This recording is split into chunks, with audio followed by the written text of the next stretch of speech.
네, 오늘 말씀의 제목은 성공보다 실패에 익숙한 삶, 성공보다 실패에 익숙한 삶이라는 제목으로 하나님 말씀 나누고자 합니다. 최근에 유튜브를 통해서 이전에는 없었던 아주 새로운 분야가 인기를 얻고 있습니다. 저도 굉장히 생소하고 낯선 분야이긴 한데요. 소위 이제 실패에 대한 경험, 좌절하고 낙심하고 낙방했던 그 실패 경험을 자기의 체험을 통해서 이렇게 나누어 주는 그런 채널인데요. 자기가 경험한 각종 실패들의 사례들을 소개하고 나누어 줍니다. 제가 몇 군데 좀 찾아보니까요, 대입에 실패하거나 아니면 공무원 시험, 자격증 시험에 실패하거나, 심지어는 이런 경우도 있더라고요.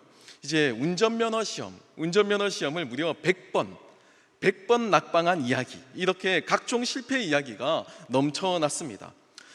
저는 그 채널들을 보면서 그래도 그 실패가 개인적으로는 큰 상처가 되었겠잖아요. 하지만 그럼에도 그 실패에 의해서 좌절하지 않고 그 실패 자체를 긍정적으로 받아들이는 그 모습이 굉장히 인상 깊었습니다. 사람들은 꼭 성공 이야기만 듣고 싶은 것이 아니고, 사실 모두가 다 경험하지만, 우리 모두가 다 실패를 경험하죠. 아니, 더 적나라하게 표현하면 아주 많이 우리는 실패를 경험하지만 사실 입 밖으로 꺼내고 싶지 않은 그 이야기, 나는 숨기고 싶은 그 실패에 대한 이야기, 그 실패의 이야기를 어쩌면 우리 모두가 다 듣고 싶어 하는 줄도 하는지 모르겠습니다.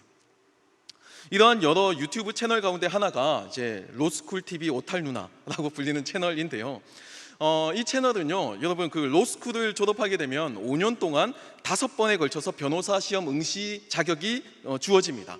만약에 이 5번, 이 5년 동안의 5번이라고 하는 이 기간 내에 이 변호사 시험을 합격하지 못하면 현재 헌법상으로는 시험 자체가 응시가 불가능해져요.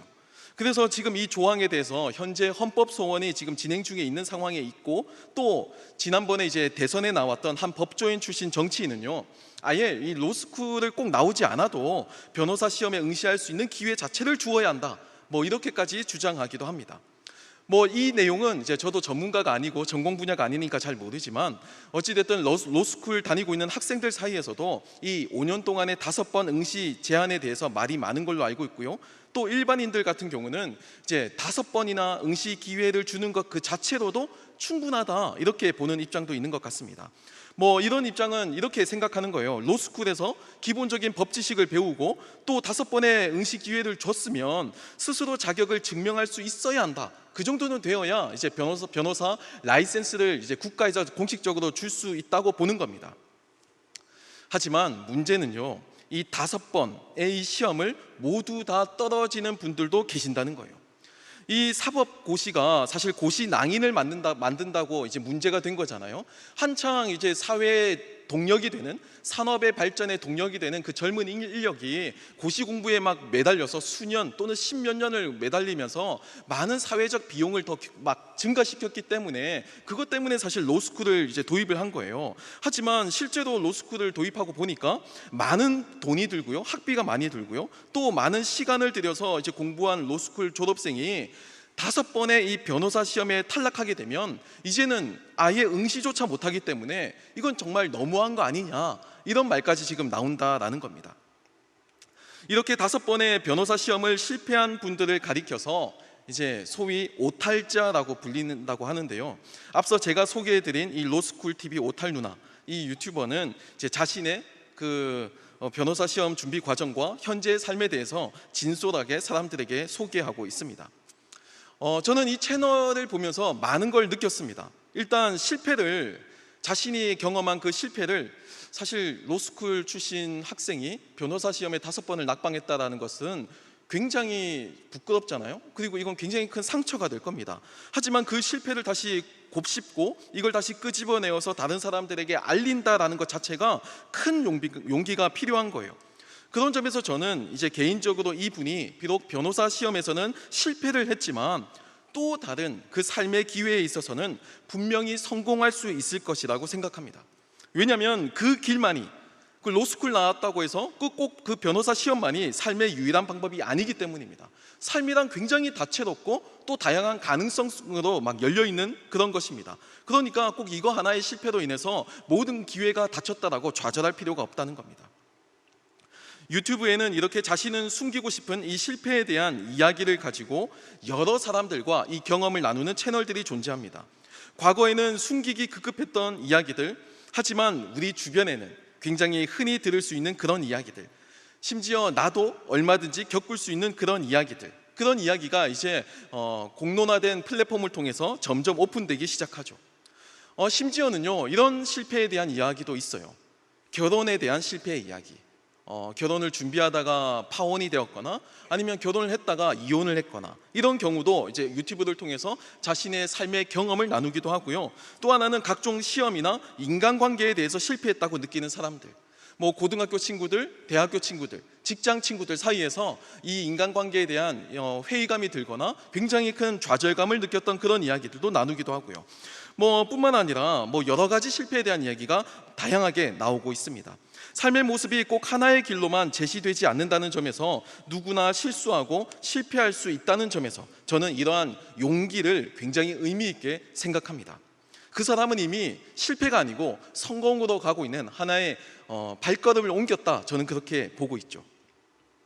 과거에는요, 성공한 사람들의 그 성공 이야기, 그리고 그 성공담에 대한 이야기가 인기를 얻었습니다. 세상에 그런 인기가, 그런 이야기가 많은 사람들을 끌어모았죠. 그래서 위인전을 읽으면서 꿈을 키우거나, 이건 좀 옛날 말인데, 아주 옛날 말이에요. 아주 옛날 말인데, 보이즈 비 앰비셔스 이런 거 아시나요? 네, 저는 어릴 때 그런 거 많이 들었거든요. 이런 문구가 유행하기도 했습니다.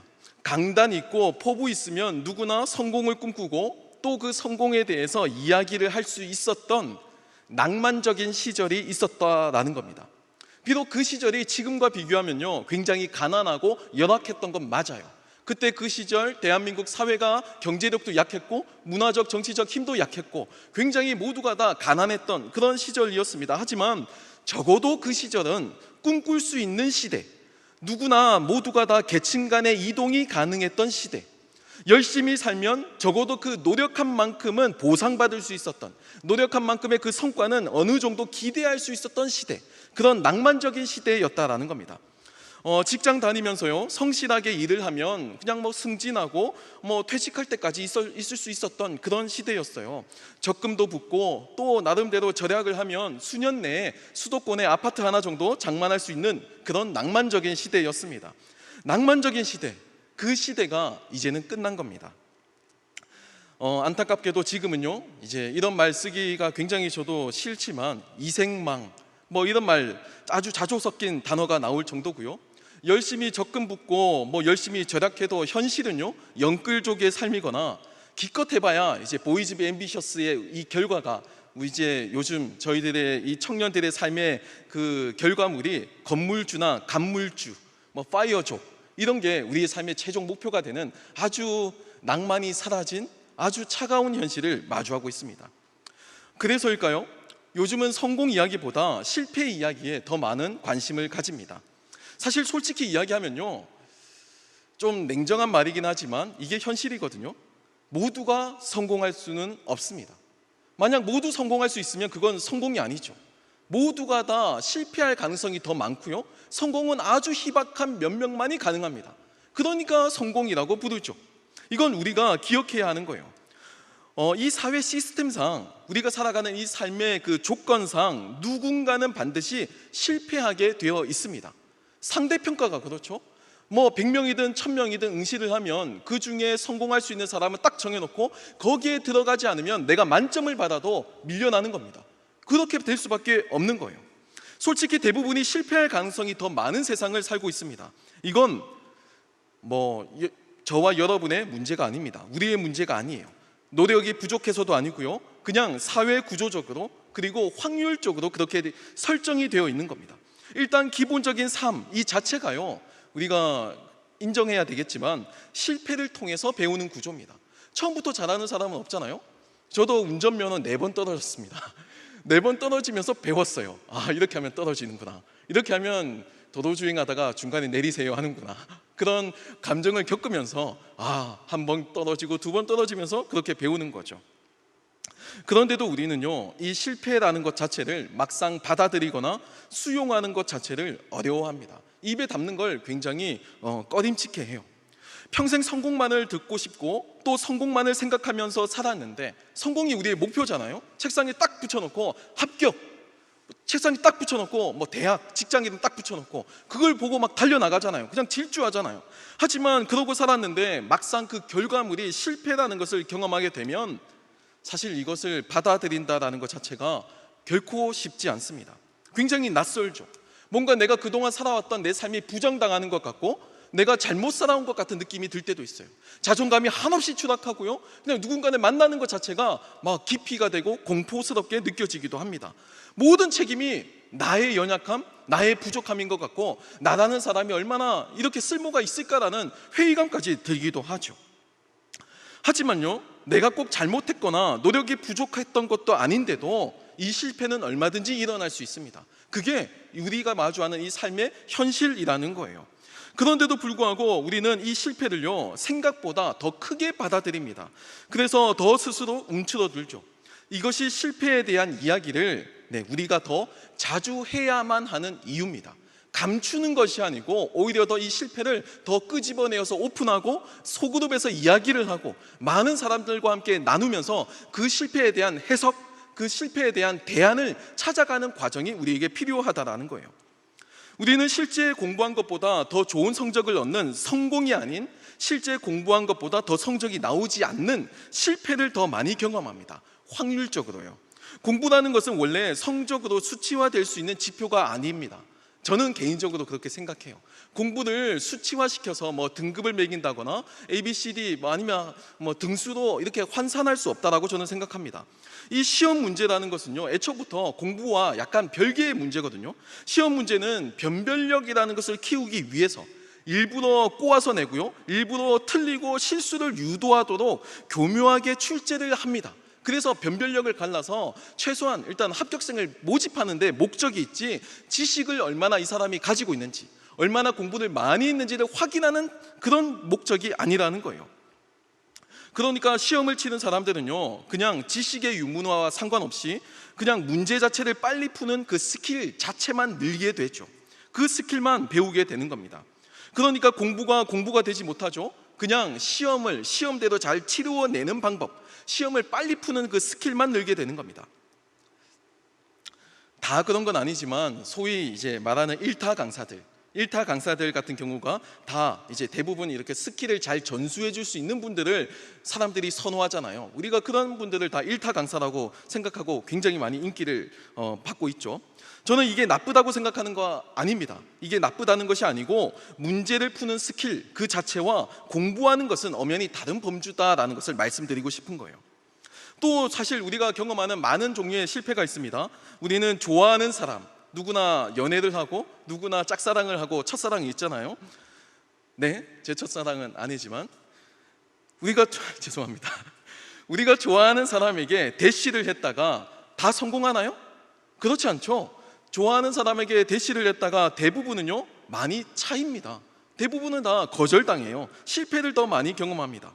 내가 딱히 문제가 있다기보다 원래 사람의 마음을 얻는 일 자체가 성공보다 실패할 확률이 더 크기 때문입니다. 그냥 이게 객관적인 거예요. 이게 경험적이고 확률적인 겁니다.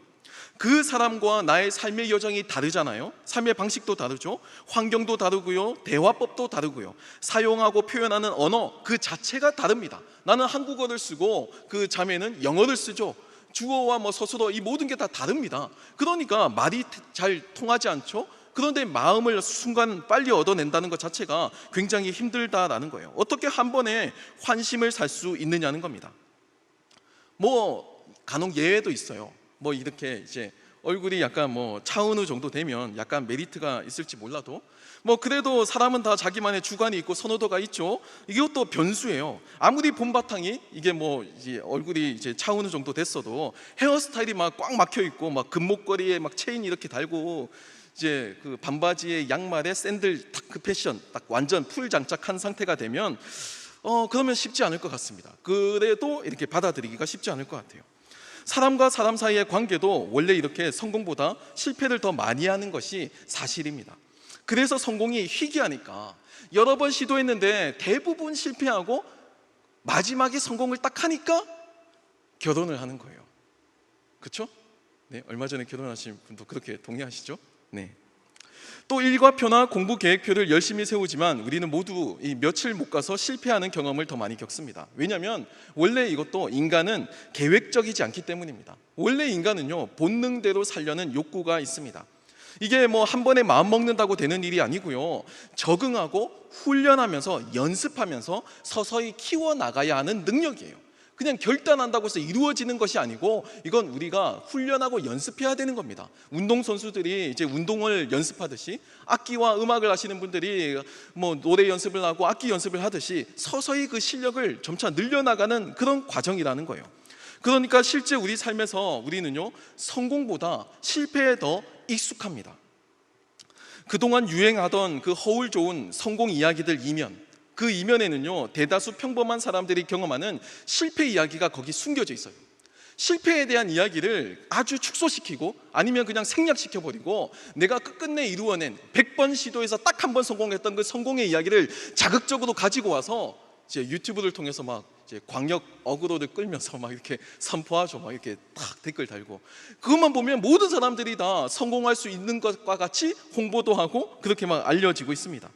성공한 CEO로 이미지 메이킹을 하고요, 또 청년 멘토로 나왔던 분들, 아주 유명한 청년들이 열광했던 그런 분들이 범죄를 저질러서 추락하거나 아니면 가정에 문제가 있다거나 아니면 개인적인 어려움을 토로하는 경우도 허다합니다.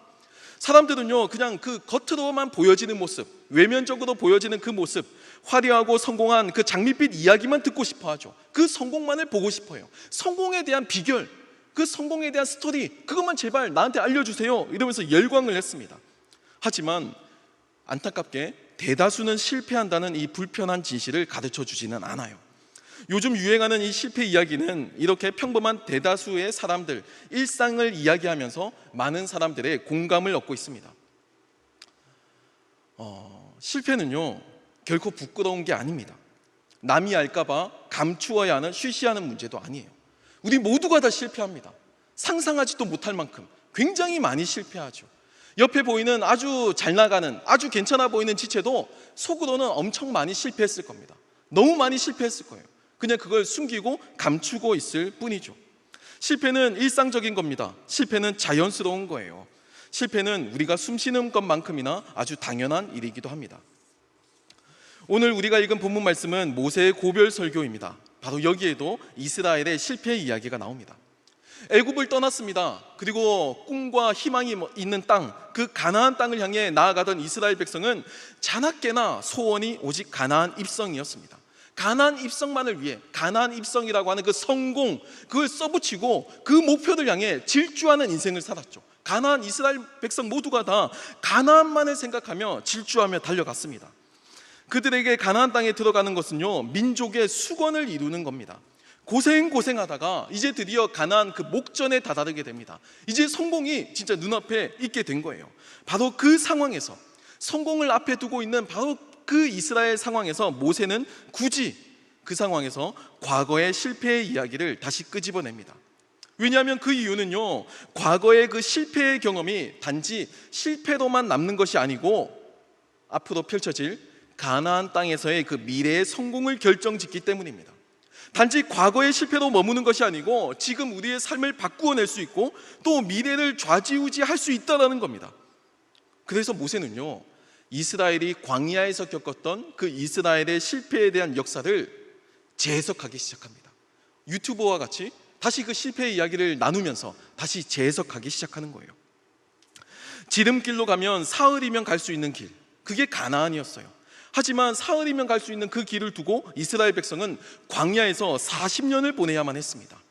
본문 3절에 보면요, 모세는 이것이 하나님께서 너희를 시험하셨다라고 해석하면서 너희를 낮추신 이유가 너희 마음이 어떠한지, 너희가 하나님의 명령을 잘 지키는지 보려고 하셨다라고 전합니다. 사흘이면 갈 수 있는 길을 40년이나 걸렸다라고 하면 우리는 모두가 다 그걸 실패라고 규정합니다. 그건 성공이 아니죠. 3일 만에 갈 수 있는 걸 40년 걸렸으니까 그걸 누가 성공이라고 할 수 있겠어요. 실제로 광야 세대가 실패한 것은 맞습니다. 여호수아와 갈렙을 제외하고 가나안에 들어가지 못한 것도 사실이에요. 하지만 중요한 것은요, 이스라엘의 실패의 역사는 단지 실패로만 남은 것이 아니고 하나님 앞에서의 시험대였다라는 겁니다. 하나님의 시험대로 모세가 해석하고 있는 거예요. 우리는 이스라엘 백성과도 같이 삶에서 여러 가지 실패를 경험합니다. 우리는 그 실패했다는 사실 그 자체 하나만 가지고 낙심하고 좌절하지만, 여러분 기억하세요. 꼭 기억하세요. 이 실패의 이면에는 하나님의 시험이 있습니다.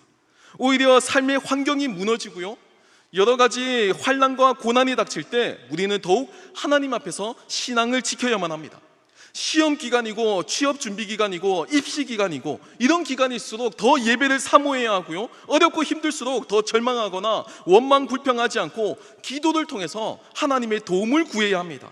오히려 이렇게 우리의 실수, 우리의 이 실패가 하나님의 성공을 불러오는 열쇠가 될 수도 있다는 거예요. 모세가 지금 그걸 이스라엘 백성들에게 가르쳐주고 있는 겁니다.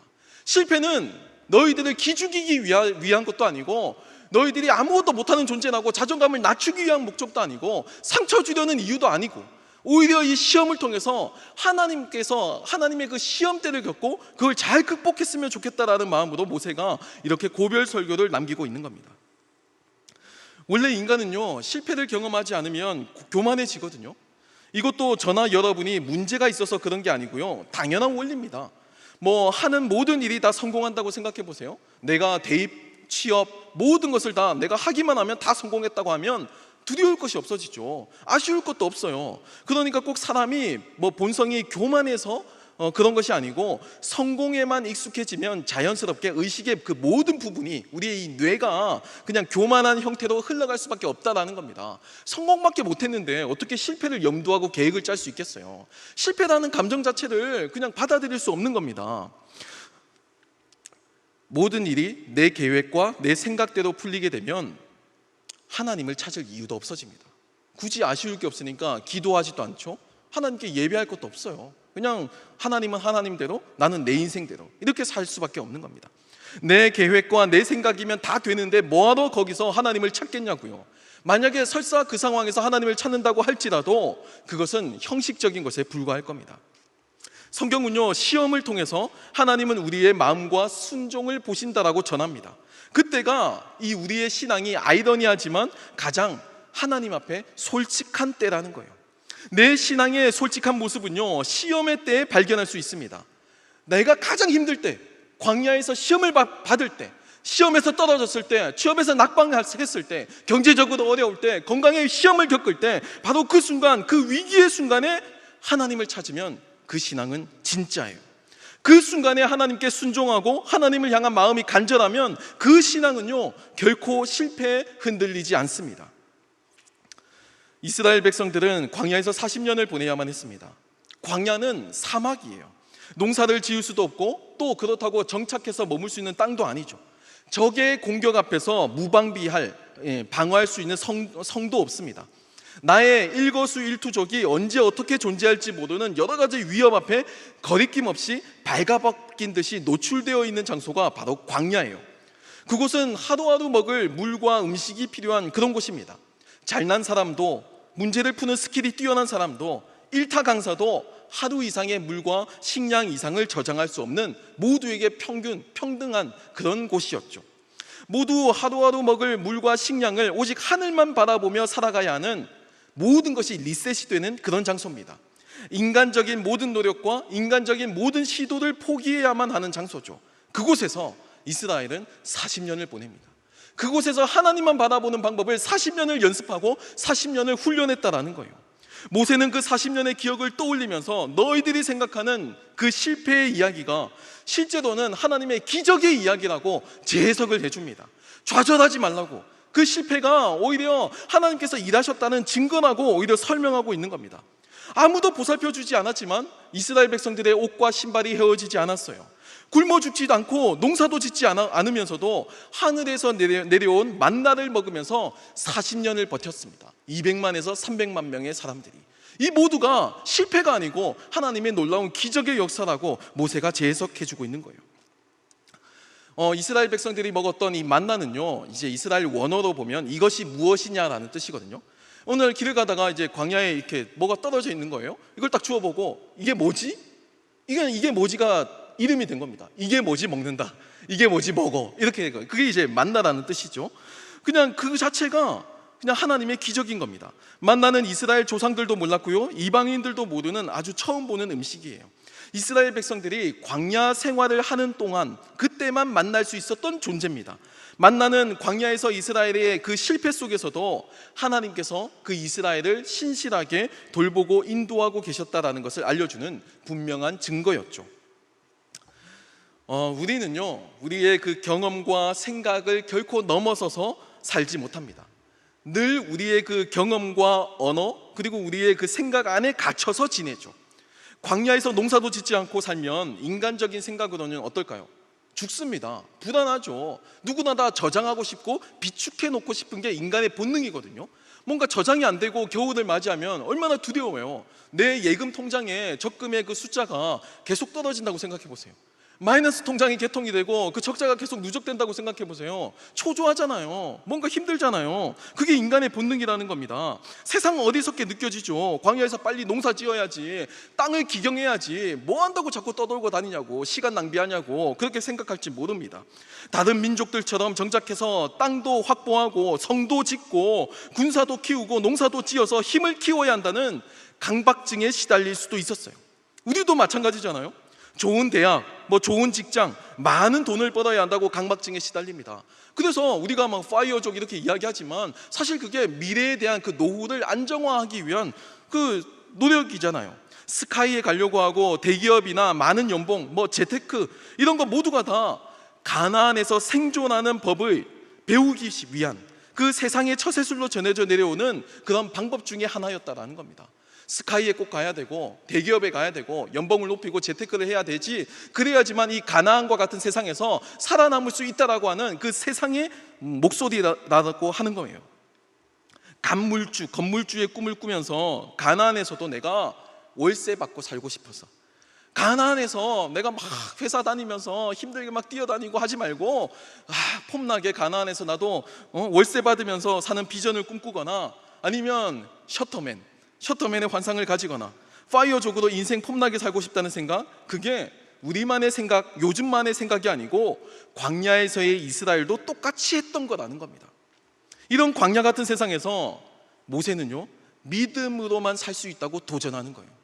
이런 광야 같은 세상에서 믿음으로만 산다는 게 얼마나 무모해 보일까요?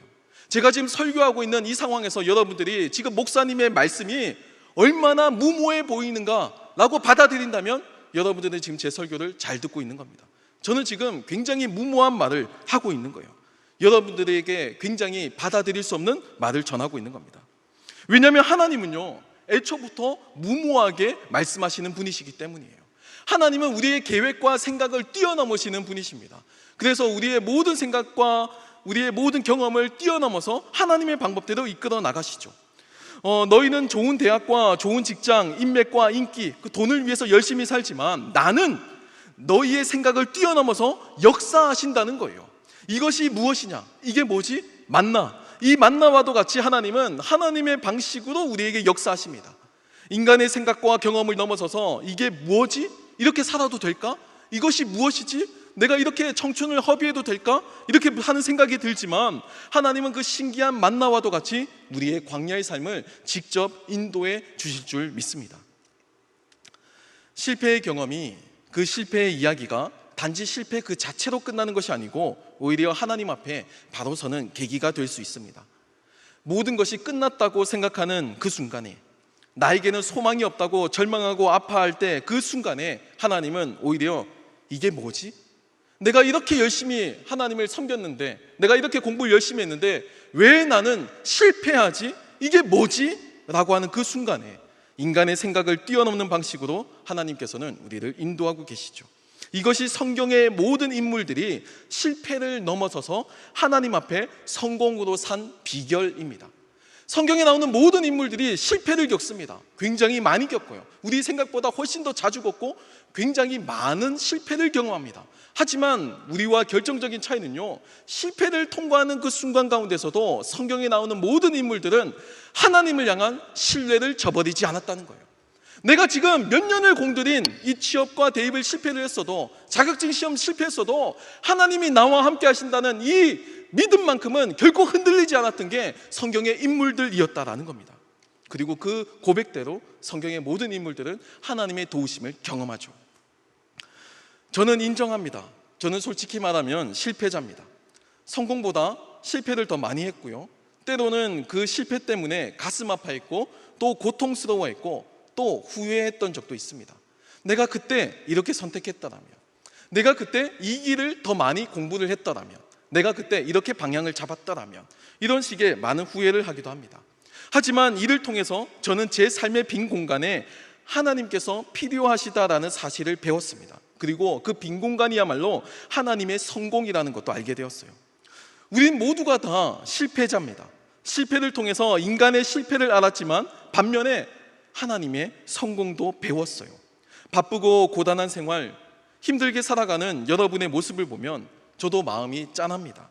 힘들 때예요. 이 시기가 힘들지 않으면 여러분은 지금 아주 현실과 동떨어진 금수저, 핵수저, 막 이 정도가 다이아 수저 정도, 그 정도가 되면 안 힘든 거고요. 그냥 그 밑에는 다 힘든 겁니다. 그냥 일반적인 사람은 그냥 다 힘들 수밖에 없어요. 미래가 잘 그려지지 않는 시기죠. 낭만이 없는 시대예요. 평생 직장, 그런 말 자체가 너무 낭만적인 단어죠. 저희가 선택할 수 있는 평생 직장은 공무원, 그밖에 남은 게 없어요. 옵션이라는 게 그거밖에 없습니다. 공무원을 선택할 수 있는 이유도 안정적이고 연금 나오니까. 그거 자체가 하나님보다 더 크게 나에게 신뢰감을 주고 확신을 주는 요소로 어필하고 있기 때문에 인기가 많은 거죠. 우리는 지금 그런 시기를 보내고 있습니다. 미래가 그려지지 않고 손에 잘 잡히지 않아서 구체적으로 미래를 그리면 절망하는 시기. 그래서 미래를 그냥 깊이 생각하고 싶지 않아요. 그냥 대충 넘기려고 하죠. 그냥 크게 목표 잡고 그냥 하루하루 흘리면서 살아갑니다. 깊이 고민해봐야 머리만 아프고 자존감만 떨어지니까요. 내가 더 작게만 느껴지고 초라해지는 그런 시기, 바로 그 광야의 시기를 저와 여러분은 지금 보내고 있습니다. 하지만 오늘 본문의 모세는요, 바로 그때가 하나님 앞에 더욱 신실할 때라고 증거하고 있습니다. 그때가 좌절하고 낙심하고 절망할 때가 아니고 오히려 하나님의 도우심을 기다릴 수 있는 아주 중요한 기회라고 선언하고 있는 겁니다. 바로 그게 광야를 살아갈 수 있는 우리의 유일한 방법이에요. 내가 능력을 키워서 S대학을 가거나 내가 좋은 직장을 얻어서 억대 연봉을 갖는 게 그게 광야에서 성공하는 방법이 아니고 하나님을 의지하는 방법을 배우는 것, 하나님이 나와 함께 하신다는 그 신뢰와 확신 속에서 하나님을 더욱 의지하는 게 우리에게 더 필요하다라는 겁니다. 그게 유일한 방법이라는 거예요. 이 사실만을 의지하며 살아가는 저와 여러분, 그리고 이 광야의 시기를 극복하는 저와 여러분이 되길 소망합니다. 우리 이 시간 함께 찬양하고 기도하는 시간을 가지겠습니다. 이 시간 함께 찬양할 때 우리 저희 그럼에도 불구하고 라고 하는 찬양을 함께 고백할 텐데요. 삶은 비록 퍽퍽하고 삶은 비록 고단하고 광야의 길을 지나고 있지만 그럼에도 불기둥과 구름기둥을 통해 우리를 도우시는 그 하나님의 은혜, 우리가 그래도 굶어 죽지 않았잖아요. 우리가 비록 아주 비루하게 삶을 살아도 우리는 얼마든지 그 안에서 낭만을 꿈꿀 수 있습니다. 하나님이 도와주신다는 그 낭만. 아침에는 해가 뜨고 밤에는 별이 뜨고, 그렇죠? 또 우리가 그 가운데서 동물과 식물들을 보면서 하나님의 아름다움을 찬양할 수도 있습니다. 우리가 그 낭만을 잊지 않고 하나님을 신뢰했으면 좋겠습니다.